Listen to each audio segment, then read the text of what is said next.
श्री कुशाभाऊ ठाकरे भारतीय जनता पक्षाचे माजी राष्ट्रीय अध्यक्ष आणि आधुनिक भारतीय राजकारणाच्या सर्वात सन्मानित संघटनात्मक शिल्पकारांपैकी एक होते.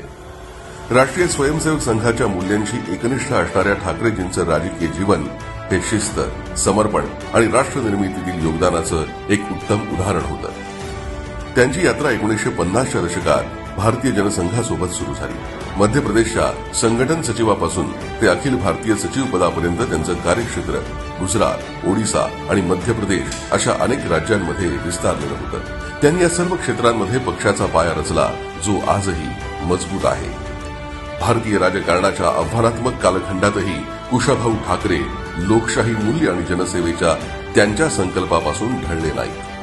1980 मध्ये भारतीय जनता पक्षाची स्थापना झाली तेव्हापासूनच त्यांनी पक्षाची संघटनात्मक रचना तयार करण्यासाठी महत्वाची भूमिका बजावली.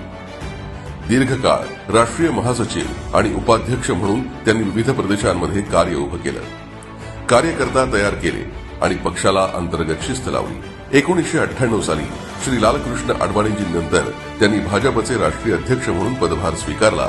हा तोच काळ होता जेव्हा केंद्रात श्री अटल बिहारी वाजपेयींच्या नेतृत्वातील पहिलं एनडीएचं सरकार होतं. हा तोच काळ होता जेव्हा युतीच्या राजकारणाला संतुलन आणि परिपक्वतेची आवश्यकता होती. तेव्हा कुशाभाऊ ठाकरेंनी संघटनात्मक स्थिरता, उत्कृष्ट समन्वय आणि संस्थेतील सातत्य वाढवलं. त्यांचा दृढ विश्वास होता की राजकीय शक्ती ही मजबूत संस्था, समर्पित कार्यकर्ता आणि नैतिक नेतृत्वातूनच तयार होते.